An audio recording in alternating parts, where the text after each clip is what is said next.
red egg.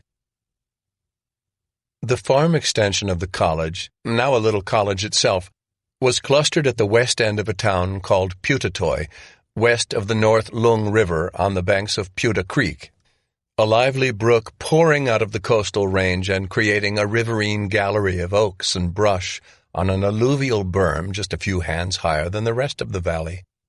The valley otherwise was given over entirely to rice cultivation. The big rivers flowing into it out of the mountains on both sides had been diverted into an elaborate irrigation system, and the already flat valley floor had been shaved even flatter into a stepwise system of broad, flooded terraces, each terrace just a few fingers higher than the one below it. All the dikes in this system curved, as part of some kind of erosion-resistance strategy, and so the landscape looked somewhat like Annam or Kampuchea, or anywhere in tropical Asia, really, except that wherever the land was not flooded, it was shockingly dry. Straw-colored hills rose to the west, in the first of the coastal ranges between the valley and the bay. Then to the east, the grand snow-topped peaks of the Gold Mountains stood like a distant Himalaya. Putatoy was tucked into a nest of trees in this broad expanse of green and gold. It was a village in the Japanese style, with shops and apartments clustered by the stream, and small groupings of cottages ringing the town center north of the stream. After Pyongyang, it seemed tiny, dowdy, sleepy, green, dull. Bao liked it. The students of the college mostly came from farms in the valley, and they were mostly studying to be rice farmers or orchard managers. Their questions in the Chinese history class that Bao taught were amazingly ignorant, but they were fresh-faced and cheerful youths. They didn't care in the slightest who Bao was, or what he had done in the post-war period so long ago. He liked that, too. His little seminar of older students, who were studying history specifically, were more intrigued by his presence among them. They asked him about Zhu Yisao, of course, and even about Kung Jianguo. Bao answered as if it were a period of history that he had studied extensively, and perhaps written a book or two about. He did not offer them personal reminiscences, and most of the time felt that he had none to offer. They watched him very closely as he spoke. "What you have to understand," he told them, "is that no one won the long war. Everyone lost, and we have not yet recovered from it, even now. Remember what you have been taught about it. It lasted 67 years, 2/3 of a century, and it's estimated now that almost 1 billion people died in it. Think of it this way. I've been talking to a biologist here who works on population issues, and he has tried to estimate how many humans have lived in all of history, from the start of the species until now." Some in the class laughed at such an idea. "You haven't heard of this?" He estimates that there have been about 40 billion humans to have lived since the species came into being. Although, of course, that was no determinate moment, so this is just a game we play. But it means that if there have been 40 billion humans in all history, then 1 in 40 of all the people ever to have lived were killed in the Long War. That's a big percentage. So, the whole world fell into disarray, and now we've lived in the war's shadow for so long we don't know what full sunlight would look like. Science keeps making advances, but many of them rebound on us. The natural world is being poisoned by our great numbers and our crude industries, and if we quarrel again, all could be lost. You are probably aware, certainly most governments are, that science could provide us very quickly with extremely powerful bombs. They say 1 bomb per city, and so that threat hangs over us too. If any country tries for such a bomb, all may follow. So all these dangers inspired the creation of the League of All Peoples in the hope of making a global system that could cope with our global problems. That came on the heels of the Year One effort, standardized measurements and all the rest, to form what has been called the scientizing of the world, or the modernization, or the Haudenosaunee program, among other names for it. Our time, in effect. In Islam, they don't like all that, one student pointed out. Yes, this has been a problem for them, how to reconcile their beliefs with the scientizing movement. But we have seen changes in Nisera spread through most of Farinja, and what a united Farinja implies is that they have agreed there is more than one way to be a good Muslim. If your Islam is a form of Sufism that is Buddhist in all but name, and you say it is all right, then it is hard to condemn the Buddhists in the next valley. And this is happening in many places. All the strands are beginning to weave together, you see? We have had to do it to survive. At the end of that first set of classes, the history teachers invited Bao to stay on and do it on a regular basis, and after some thought, he accepted their invitation. He liked these people and the work that came from them.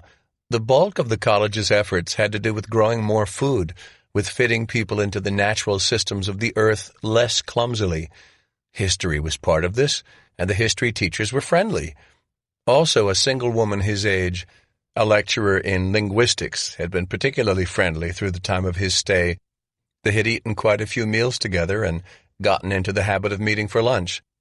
Her name was Gao Chung-yen. Bao moved into the small group of cottages where Gao lived, renting one next to hers that had come open at just the right time. The cottages were Japanese in style, with thin walls and big windows, all clustered around a common garden. It was a nice little neighborhood. In the mornings, Bao started to hoe and plant vegetables in one corner of that central garden. Through a gap between the cottages, he could see the great valley oaks in their streamside gallery, beyond them the green rice paddies, and the isolated peak of Mount Miwok over 100 li away, south of the great delta. To the east and north, more rice paddies curving green on green.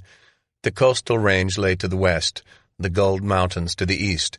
He rode an old bicycle to the college for classes and taught his smaller seminars at a set of picnic tables by the side of the stream under a stand of enormous valley oaks. Every once in a while, he would rent a little airboat from the airport just west of town and pilot it down the delta to Fangchang to visit Aunt Si and her family. Though Bao and Aunt Si remained stiff and fractious with each other, the repetition of these visits eventually made them seem normal. A pleasant ritual, in most respects.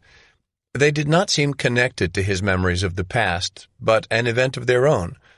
"Well," Bao would say to Gao, "I'm going to go down to Fangchang and bicker with my daughter." "Have fun," Gao would say. Mostly he stayed in Putatoy and taught classes. He liked the young people and their fresh faces. He liked the people who lived in the cluster of cottages around the garden. They worked in agriculture mostly, either in the college's agronomy labs and experimental fields, or out in the paddies and orchards themselves. That was what people did in this valley. The neighbors all gave him advice on how best to cultivate his little garden, and very often it was conflicting advice, which was no very reassuring thing given that they were among the world's experts on the topic, and that there might be more people than there was food in the world to feed them. But that too was a lesson, and though it worried him, it also made him laugh. And he liked the labor, the sitting in the dirt, weeding and looking at vegetables grow, staring across rice terraces at Mount Miwok. He babysat for some of the younger couples in the cottages and talked with them about the events of the town and spent the evenings out lawn bowling with a group who liked to do that. Before long, the routines of this life became as if they were the only ones he had ever known.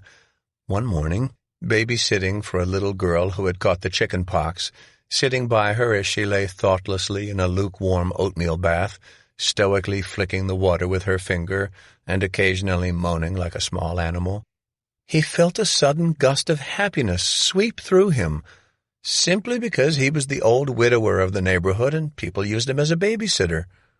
Old dragonfish. There had been just such a man back in Beijing, living in a hole in the wall by the big red gate, repairing shoes and watching the kids in the street.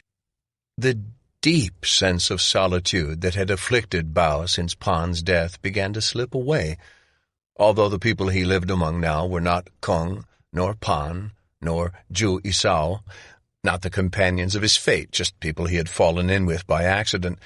Nevertheless, they were now his community. Maybe this was the way it had always happened, with no fate ever involved. You simply fell in with the people around you, and no matter what else happened in history or the great world, for the individual it was always a matter of local acquaintances, the village, the platoon, the work unit, the monastery or madrasa, the zawiya or farm or apartment block or ship or neighborhood.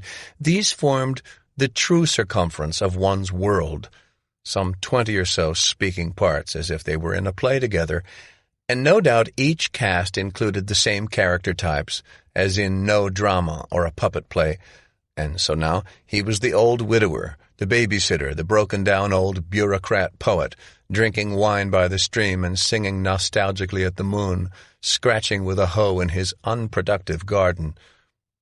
It made him smile. It gave him pleasure. He liked having neighbors, and he liked his role among them. Time passed. He continued to teach a few classes, arranging for his seminars to meet out under the valley oaks. "History," he would say to them, "it's a hard thing to get at. There is no easy way to imagine it. The earth rolls around the sun 365 and a quarter days a year, for year after year. Thousands of these years have passed. Meanwhile, a kind of monkey kept on doing more things, increasing in number, taking over the planet by means of meanings. Eventually, much of the matter and life on the planet was entrained to their use, and then they had to figure out what they wanted to do beyond merely staying alive. Then they told each other stories of how they had gotten where they were, what had happened, and what it meant." Bao sighed. His students watched him. The way Ju told the story, it is a matter of tragedy for the individual, comedy for the society. Over the long pulses of historical time, reconciliations can be achieved. That's the comedy.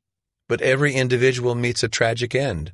We have to admit here that no matter what else we say, for the individual, death is always an end and a catastrophe. His students regarded him steadily, perfectly willing to admit this, for they were about 25 while he was near 70, and so they felt immortal. This was perhaps the evolutionary usefulness of the elderly, Bao had concluded, to give the young some kind of psychic shield from reality, putting them under a description that allowed them to ignore the fact that age and death would come to them too, and could come early and out of sequence. A very useful function, and it gave the old some amusement as well, in addition to an extra pinch from their own mortality to remind them to appreciate life. So he smiled at their unfounded equanimity and said, "But all right, we admit that catastrophe, and the people who live go on." Go on. They knit things together as best they can. So what Zhu Yisao used to say, what my old comrade Kung Jianguo used to say, was that each time a generation pulls itself together and revolts against the established order of things in an attempt to make them more just, it is doomed to fail in some respects, but it succeeds in others, and in any case it gives something to posterity, even if it be only knowledge of how hard things are, which makes it retroactively a kind of success. And so people go on. A young Aujani woman, come here like so many others did from all around the world to study agriculture with the old adepts at the college, said, "But since we are all reincarnated anyway, is death really such a catastrophe?" Bao felt himself take a long breath. Like most scientifically educated people, he did not believe in reincarnation. It was clearly just a story, something out of the old religions, but still, how to account for his feeling of cosmic solitude, the feeling that he had lost his eternal companions? How to account for that experience at the Gold Gate holding his granddaughter aloft? He thought about it for so long that the students began to look at each other.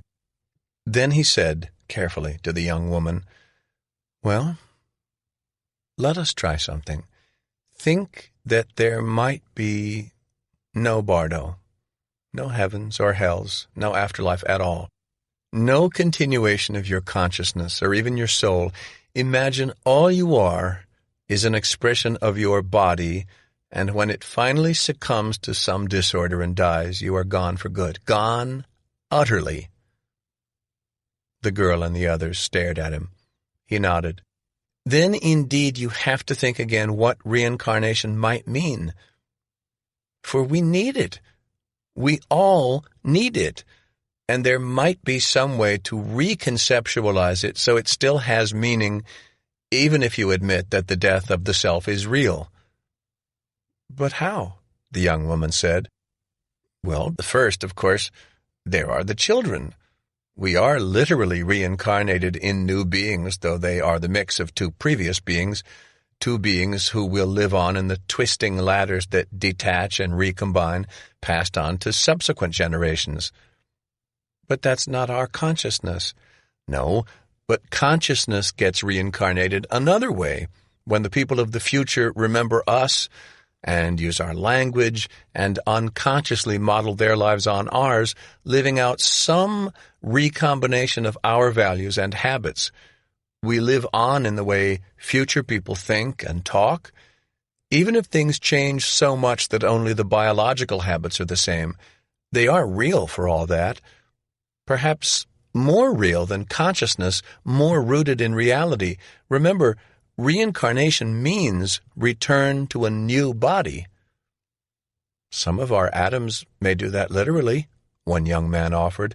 Indeed, in the endlessness of eternity, the atoms that were part of our bodies for a time will move on and be incorporated in another life on this earth and perhaps on other planets in subsequent galaxies.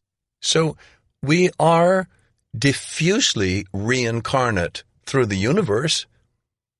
But that's not our consciousness, the young woman said stubbornly. Not consciousness, nor the self. The ego, the string of thoughts, the flow of consciousness, which no text or image has ever managed to convey. No. But I don't want that to end, she said. No, and yet it does. This is the reality we were born into. We can't change it by desire. The young man said, The Buddha says we should give up our desires. But that too is a desire, the young woman exclaimed.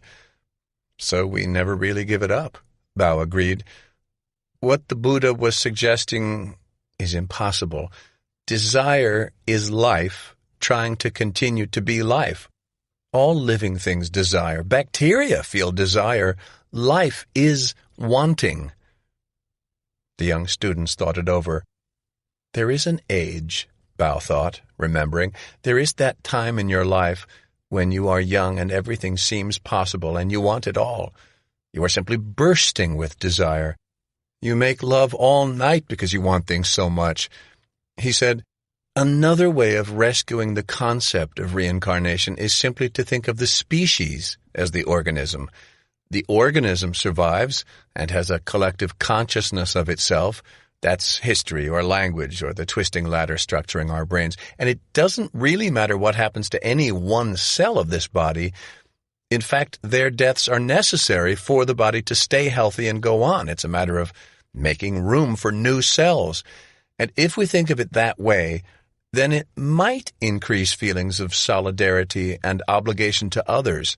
It makes it clearer that if there is part of the body that is suffering, and if at the same time another part commandeers the mouth and laughs and proclaims that everything is really fine, dancing a jig like the lost Christians as their flesh fell off, then we understand more clearly that this creature species, or species creature, is insane and cannot face its own sickness unto death. Seen in that sense, more people might understand that the organism must try to keep itself healthy throughout its whole body.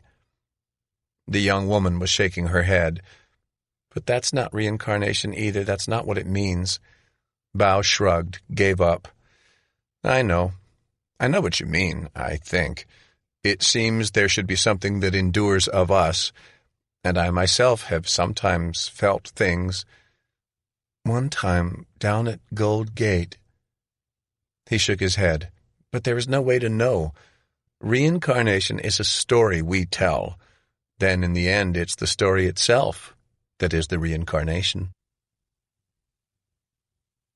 Over time, Bao came to understand that teaching, too, was a kind of reincarnation, in that years passed, and students came and went, new young people all the time, but always the same age. taking the same class. The class under the oak trees reincarnated. He began to enjoy that aspect of it. He would start the first class by saying, "Look, here we are again." They never knew what to make of it. Same response every time. He learned, among other things, that teaching was the most rigorous form of learning. He learned to learn more from his students than they did from him. Like so many other things, it was the reverse of what it seemed to be, and colleges existed to bring together groups of young people to teach some chosen few of their elders the things that they knew about life that the old teachers had been in danger of forgetting. So Bao loved his students and studied them assiduously. Most of them, he found, believed in reincarnation. It was what they had been taught at home, even when they hadn't been given explicit religious instruction. It was part of the culture, an idea that kept coming back. So they brought it up, and he talked about it with them in a conversation reincarnated many times. Over time, the students added to his growing internal list of ways reincarnation was true, that you might really come back as another life, that the various periods of one's life were karmic reincarnations, that every morning you reawakened to consciousness newly, and thus are reincarnated every day to a new life. Bao liked all of these. The last one he tried to live in his daily existence, paying attention to his morning garden as if he had never seen it before, marveling at the strangeness and beauty of it. In his classes, he tried to talk about history newly, thinking things through yet again, not allowing himself to say anything that he had ever said before. This was hard but interesting. One day in one of the ordinary classrooms, it was winter and raining, he said, "What's hardest to catch is daily life. This is what I think rarely gets written down or even remembered by those who did it. What you did on the days when you did the ordinary things, how it felt doing it, the small variations time and again until years have passed, a matter of repetitions or almost repetitions. Nothing, in other words, that could be easily encoded into the usual forms of emplotment, not dharma or chaos or even tragedy or comedy, just habit." One intense young man with thick black eyebrows replied, as if contradicting him, "Everything happens only once." And that, too, he had to remember. There was no doubt at all that it was true. Everything happens only once. And so, eventually, one particular day came, first day of spring, day 1 of year 87, a festival day, first morning of this life, first year of this world, and Bao got up early with Gao and went out with some others to hide colored eggs and wrapped candy in the grass of the lawn and meadow and on the stream bank. This was the ritual in their ring of cottages.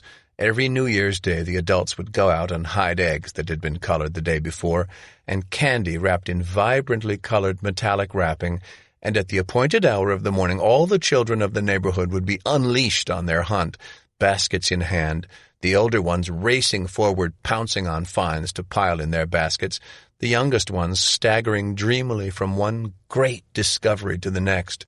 Bao had learned to love this morning, especially that last walk downstream to the meeting point after all the eggs and candy had been hidden.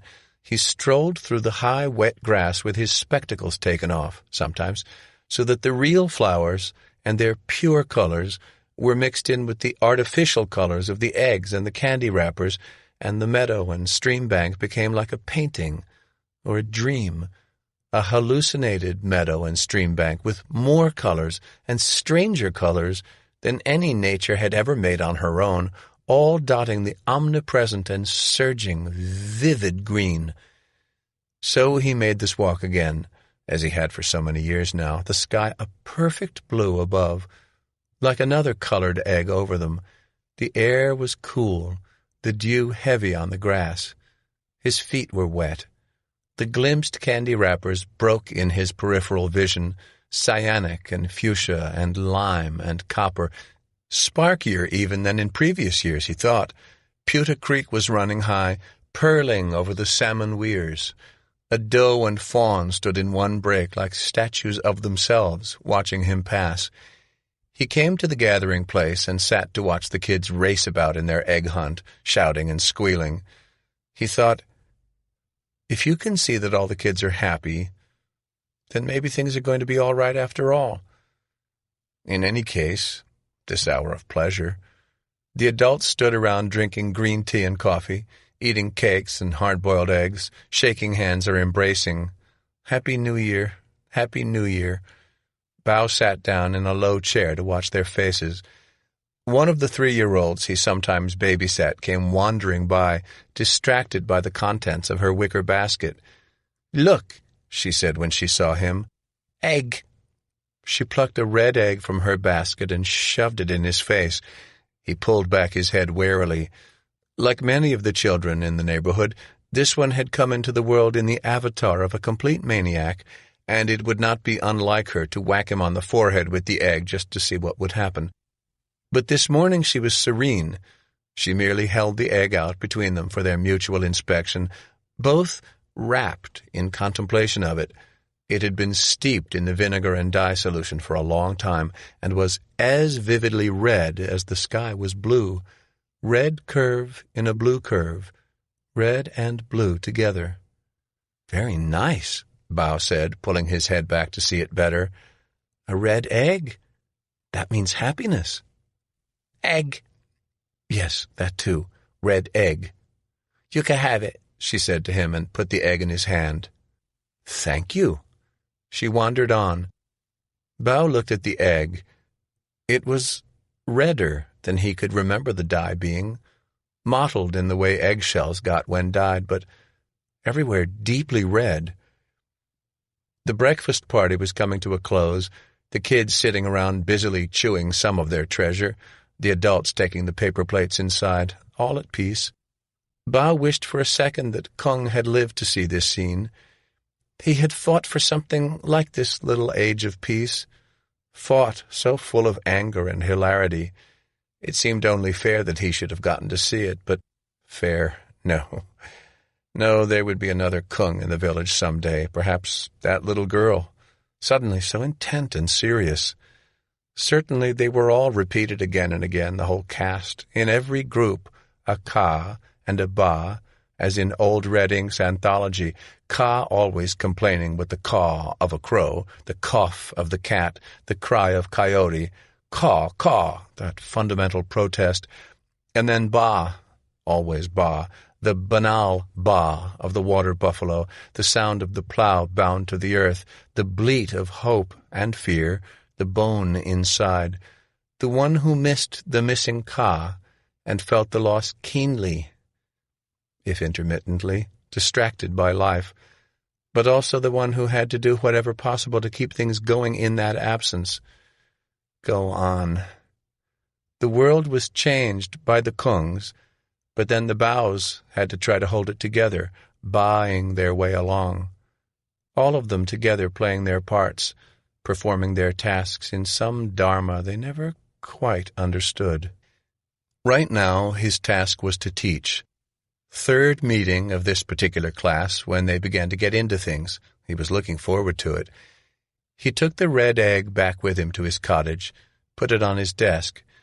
He put his papers in his shoulder bag, said goodbye to Gao, got on his old bike and pedaled down the path to the college.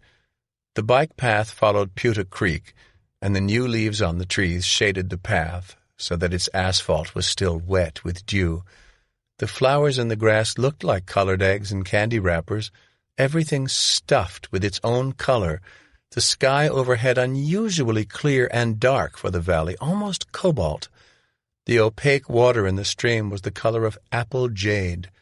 Valley oaks as big as villages overhung its banks. He parked his bike, and seeing a gang of snow monkeys in the tree overhead, locked it to a stand. These monkeys enjoyed rolling bikes down the bank into the stream, 2 or 3 cooperating to launch them upright on their course. It had happened to Bao's bike more than once before he purchased a lock and chain.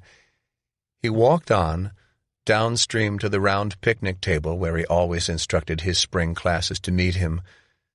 Never had the greens of grass and leaf been so green before.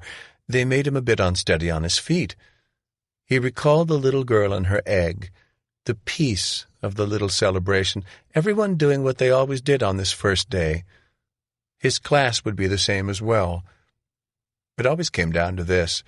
There they were, under the giant oak tree, gathering around the round table, and he would sit down with them and tell them as much as he could of what he had learned, trying to get it across to them, giving them what little portion of his experience he could.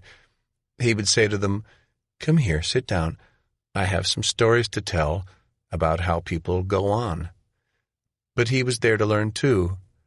And this time, under the jade and emerald leaves, he saw that there was a striking young woman who had joined them, a Travancore student he had not seen before, dark-skinned, black-haired, thick-eyebrowed, eyes flashing as she glanced briefly up at him from across the picnic table. A sharp glance, suffused with a profound skepticism. By that look alone he could tell that she did not believe in teachers, that she did not trust them, that she was not prepared to believe a single thing he said. He would have a lot to learn from her. He smiled and sat down, waited for them to grow still. "I see we have someone new joining us," he said, indicating the young woman with a polite nod. The other students looked at her curiously. "Why don't you introduce yourself?" "Hello," the young woman said. "My name is Kali."